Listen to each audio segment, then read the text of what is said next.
IIT से पढ़ना और उसके बाद अच्छे पैकेज पर नौकरी पाना हर किसी के लिए सपने पूरा होने जैसा होता है, लेकिन जिनके सपने बड़े होते हैं उनके लिए ऐसे मुकाम केवल एक स्टॉपेज होते हैं, जबकि उनकी मंजिल तो और बड़ी होती है। ऐसे ही शख्स की कहानी हम आपको बताने जा रहे हैं, जिसने IIT से पढ़ने के बाद अच्छी खासी सैलरी पर नौकरी पाई, लेकिन फिर नौकरी छोड़कर अपने बिजनेस आइडिया पर काम किया और आज हजारों करोड़ों की कंपनी के CEO है। सफल व्यक्ति की पहचान होती है कि वो कुछ नया बनाने के लिए कुछ भी कर गुजरते हैं। कहानी उन दो दोस्तों की जिन्होंने ई-कॉमर्स प्लेटफॉर्म मीशो को बनाया। IIT दिल्ली के दो दोस्तों विदित आत्रेय और संजीव बरनवाल ने कड़ी मेहनत और लगन से मीशो नाम का सोशल कॉमर्स प्लेटफॉर्म बनाया है। इसने ई-कॉमर्स की दुनिया में तहलका मचा दिया। मीशो मेरी शॉप का संक्षिप्त रूप है। मीशो एक ऑनलाइन मार्केट प्लेस है जो सप्लायर्स, रीसेलर्स और कस्टमर्स के बीच कारोबार की सुविधा देता है। ये बड़े स्तर पर फेसबुक और इंस्टाग्राम जैसे सोशल मीडिया प्लेटफॉर्म्स के जरिए बिजनेस करता है। इसे मुख्य रूप से महिला उद्यमियों के लिए बनाया गया था ताकि वे अपना खुद का व्यवसाय शुरू कर सकें और आर्थिक रूप से स्वतंत्र बन पाएं। 2015 में शुरू हुई यह कंपनी अब करीब 40,000 करोड़ रुपए के साम्राज्य में बदल चुकी है। आइए यहाँ विदित आत्रेय और संजीव बरनवाल की सफलता के सफर के बारे में जानते हैं। IIT से निकलकर दोनों नौकरी करने लगे।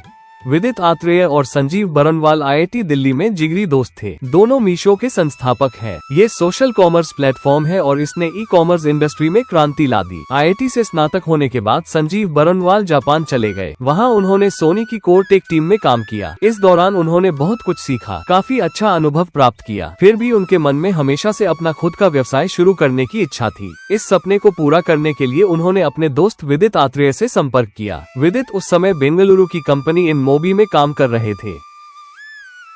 2 कमरों के फ्लैट से कंपनी की शुरुआत किया।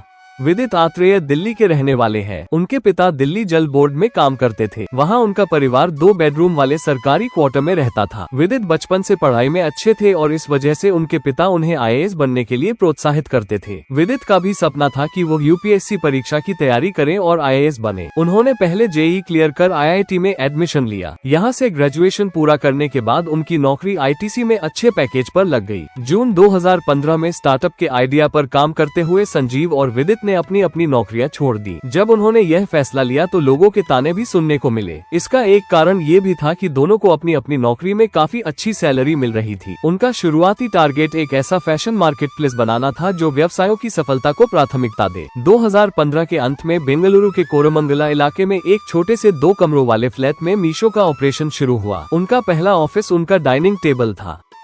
काम का तरीका अलग था।